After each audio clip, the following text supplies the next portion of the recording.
Hey guys, what is up? It is me, Pager here, once again with another video on Legends of Tomorrow Season 3, and this is going to be my review for episode 16, the third last episode of this season, otherwise entitled I, Ava. Yeah, just like iRobot. But of course, before we get into the rest of the video, if you've not seen the episode, go watch it, then come back to this video later on and tune in then, I guess. But if you have watched the episode and are continuing, be sure to drop a like on it to leave your support or show your support, might I say. Let me know in the comment section down below what was your favourite part of the episode, what didn't you like too much, just your overall thoughts. And of course, if you are new to the channel, make sure to subscribe. So last episode was really our, big introduction to the death totem, if you want to call that, and also Mick dealing with the fire totem as well. So yeah, it was interesting, and one of the better episodes, if not the best episode of the season.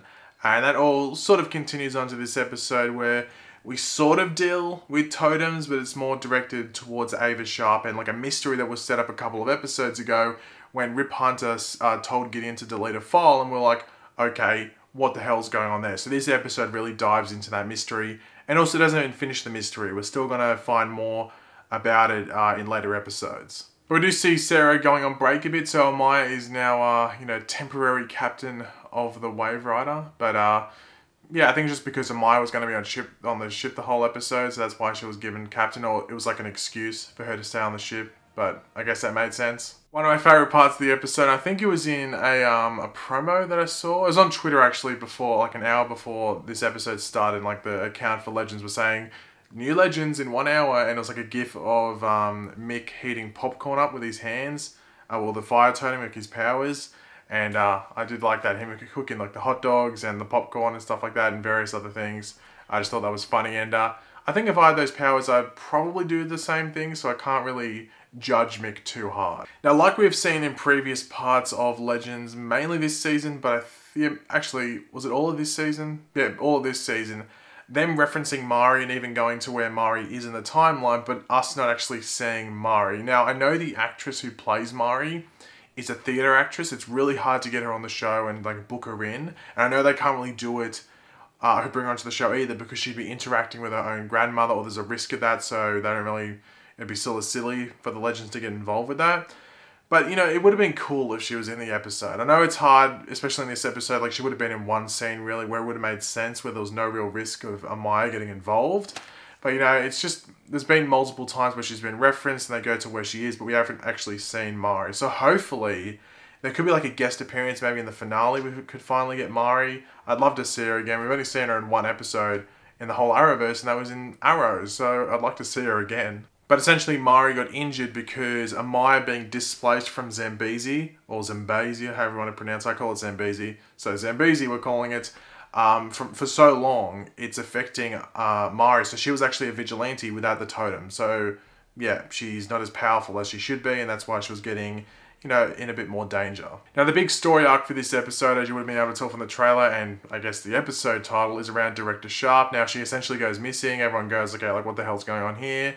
And we dive deeper into her story. We find out that her parents are actors. So Ava thinks that they're her parents. So to Ava, it's her parents, but to them, Ava is not their daughter. They're just paid actors, because apparently it's, it's hard to get work where they are, which is understandable as an actor, because it's not Hollywood or New York or any place like that. But essentially, because Sarah had spent so much time with Ava, she had learned, all about Ava really, and the parents are telling different stories about what was going on. So something weird was going on, and the Legends, or at least Sarah and Ray, just get very, very suspicious. So this is essentially where we head off to Vancouver in the year, I think it was 2213, or the early 23rd century, but I think it was 2213 was the exact year.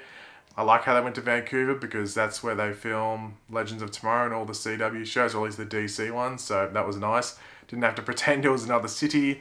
But yeah, this is where we get the Ava clones. There's just Ava clones everywhere. Now, it's not like everyone's an Ava clone, like the future is just all Avas.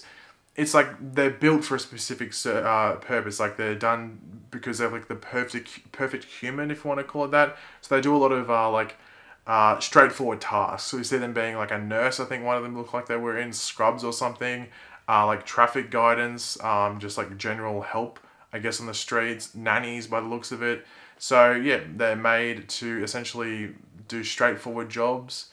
that require a lot of information and a lot of attention, I guess. One thing that we sort of predicted, if you watch my trailer breakdown, like one thing that we predicted going into this episode is that Kawasa would be teaming up with Nate specifically, but also Wally. But we do see Kawasa actually betray Nate. Now, some people on Twitter were asking about, like, how did Nate not use his powers in that situation? Kawasa injected him with something, like a blue sort of serum. I don't think she necessarily said, like, what it was, but I think she said that, like, oh, this is so you don't steal up or something like that. So that's why Nate didn't use his powers at that point, even though he does use them, like, shortly after. So I think that's just coincidental that the solution had worn off by then, but anyway. But I guess the most interesting thing was that Ava didn't know about the other Avas, because all those clones there, like, recognized that they were clones. You know, that they knew that they were the Ava clone, if you want to call it that. But Ava had no idea, and we actually do find out later in the episode. May as well talk about it now, because it's more to set up for next episode or a later episode. We do find out that Rip has most likely erased all of that from Ava's mind. So when Rip got Ava, like the Ava we have on the show, she would have known she's a clone, but Rip is like, changed that all up to make her think that she's a real person, has these parents who are actually just actors that Rip has obviously got anonymously. So yeah, Rip has got a lot of explaining to do, and that's obviously why he deleted those files, or asked Gideon to delete those files a couple of episodes ago. So I'm interested to see why Rip did it. It's going to be interesting. Now, one thing I was not expecting in this episode, one of those random things I think I've seen on Legends, was Damien and Nate's connection. I was like, okay, what's going on here? This is really random. Was not expecting that. So essentially, Damien's sort of freaking out because of what's happening with his daughter. He's just like, yeah, we wanted to watch the world burn, but, you know, not like this at the cost of, you know, Nora, I guess. So he's sort of freaking out, and he's basically teaming up. And I was almost getting the impression, like, hold on 1 second. Is Damien about to become a legend? That's what I thought was about to happen. But Nora steps in and just takes him out just before they could really cross that line. But that was a really good scene. I am really enjoying Damien when he gets, you know, in that type of mood, if that makes sense. So hopefully we get at least a couple more of those scenes before this season wraps up. But some of my favourite scenes in this episode, as I might have suggested earlier, were between Mick, you know, with his fire totem and all his different powers, and also Zari. Their scenes were pretty funny. It's almost like fire and ice going together, except it's like fire and wind or air. Anyway, you know, those scenes were very good, and I really enjoyed them. And wow, Mick learnt a pretty big lesson in this episode. Do not call Zari a bitch, otherwise, yeah, you're gonna be caught in one of those like little wind spirals for a bit. But yeah, Mick I think learnt his lesson. There's a good bond there between Mick and Zari, which I think will pay off maybe in the finale or even next episode. But I must say, Malice, or is it Nora Dark? It's maybe just Nora Dark controlled by Malice. Either way, overpowered. I mean, does she take the speed from Wally and then throw it back at him? Like, and then she can also move in that super speed, I guess, or move a bit faster, you know, because Wally should have been able to get there before she even made a move.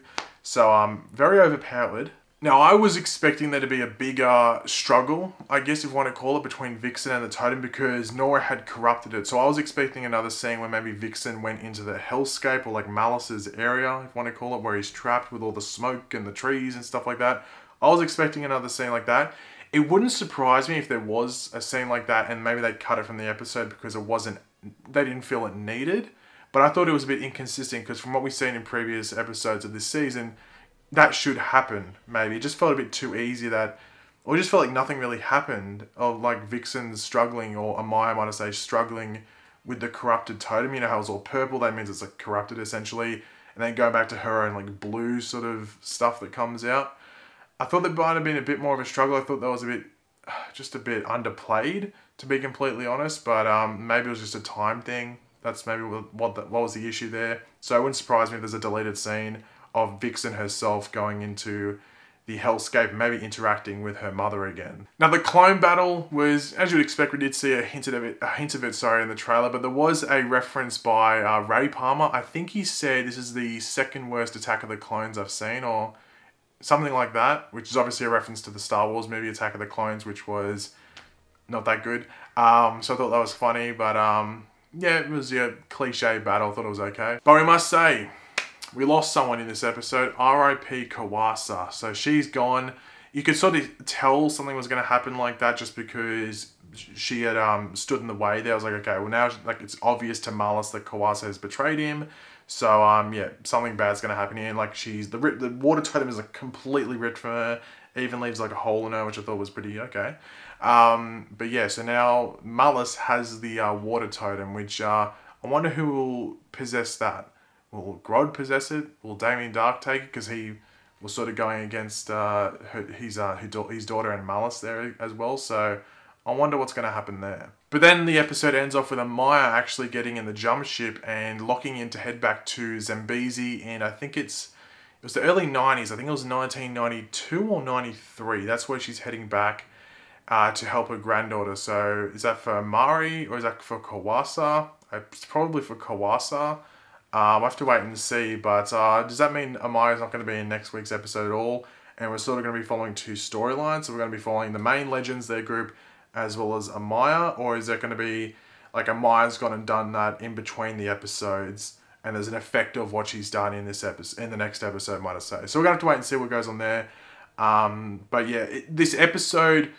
Some of the parts of this season have hinted at it, but this episode in particular definitely hints that Amaya won't be in next season, that she's going to leave at the end of this season, and they'll replace her. So we might get like 2 or 3 more Legends members next season, depending if like Wally leaves, maybe Nate leaves, or Zari leaves, or something like that. We might get more members coming in, but I think you'd have to think Amaya's leaving at the end of this season. Even before, just because the Totems were involved, I just thought... She's going to leave at the end of this season and go back to where she was just because of her being displaced from time for so long. It's going to have an effect sooner rather than later, and we saw the effects in this episode. So you'd have to say at this point, goodbye Amaya. I'm not saying she's going to die because that'd be stupid because certain things wouldn't happen, but she's going to go back to the 40s, to Zambezi, and live her life how she was meant to. But overall, I really enjoyed this episode. I thought it was a fun, just sort of kooky episode, but also explained some stuff that had been set up in previous episodes, obviously with Ava, and then pushes some stuff forward for this season regarding the Totems. As I said, this was the 3rd last episode. We have 2 more episodes of Legends for this season. This season's gone pretty fast, especially since it came back from its mid-season break. But yeah, I'm looking forward to the rest of the season. This episode was a good... part of that, wrapping up of the story. So I fairly enjoyed it. There was only a couple of parts I thought were weird, such as Vixen's struggle with the totem. I thought that was just like easily gone over. But that was the main issue I think I had with the episode. But overall, I thought it was a really strong episode and I really enjoyed it. But thanks for watching, guys. Hopefully you enjoyed the video. If you did, it'd be awesome if you could drop a like on the video, show your support. Let me know in the comment section down below. What was your favorite part of the episode? What didn't you like too much? What are your general replies to what I said throughout this video? Just let me know in the comment section down below. And of course, if you are new to the channel, make sure to subscribe. I'll catch you later, guys. Goodbye.